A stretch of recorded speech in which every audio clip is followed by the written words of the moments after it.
Republican Congressman Andy Biggs of the great state of Arizona, member of the Judiciary and Oversight Committees and candidate for Arizona governor.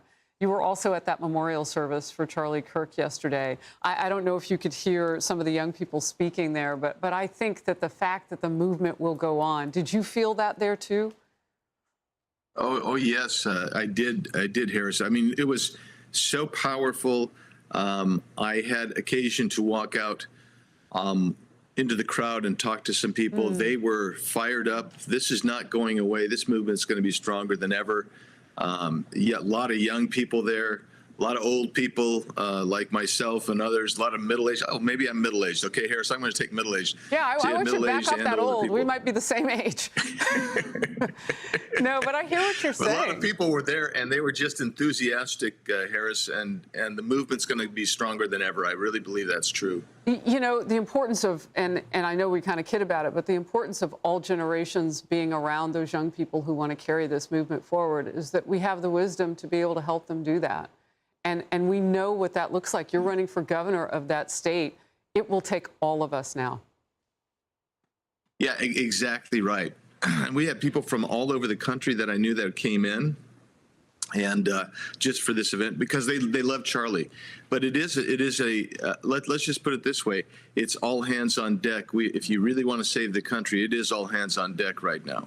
We see more division than ever. We see more crisis than ever. But Charlie found a way to overcome that, and he was helping to bridge the gap. And that's the message, and that's the mission.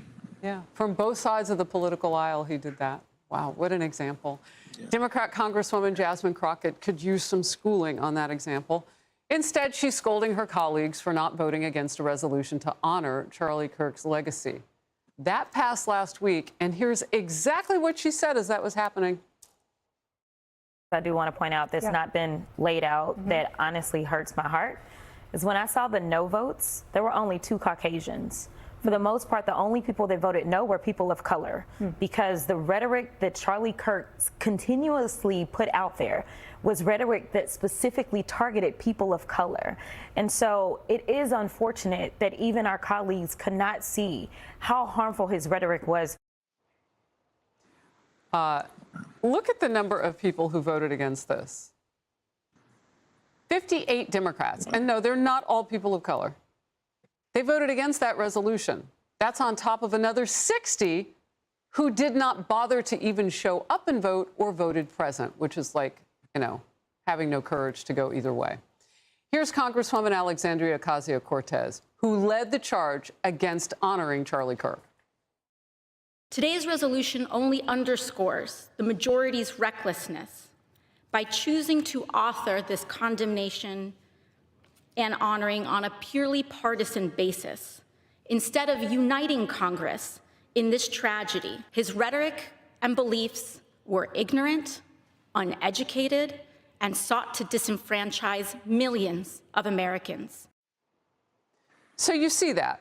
Totally on politics. Forget about the person assassinated, people killed. What did Republicans do when faced with something similar? Well, here's how they reacted to a resolution against political violence in Minnesota.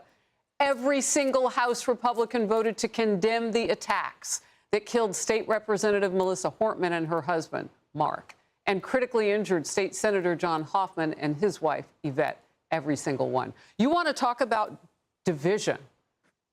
I mean, Congressman, that is that's embarrassing, and it's disgusting for Democrats that they would see it only one way. Yeah, no, I mean, when I managed that resolution on the floor, and we had the speaker come down, and we're like, this should be a unanimous vote. We think this should be a unanimous vote. We're going to condemn political violence, and by the way, their mischaracterization, their attack on Charlie Kirk, actually, it shows their ignorance, and it shows their lack of goodwill, and it shows their lack of willing to bridge a gap, their lack of willingness to try to resolve issues and problems and difficulties we have in the nation. That's what it shows to me, Harris. And it was really disgusting to me that so many people voted no in the first place. But then you had the yellow votes. I call those the yellow votes because they show up yellow on the board as present only. Oh. And that means that they're too afraid to cast a vote one way or the other. Shameful.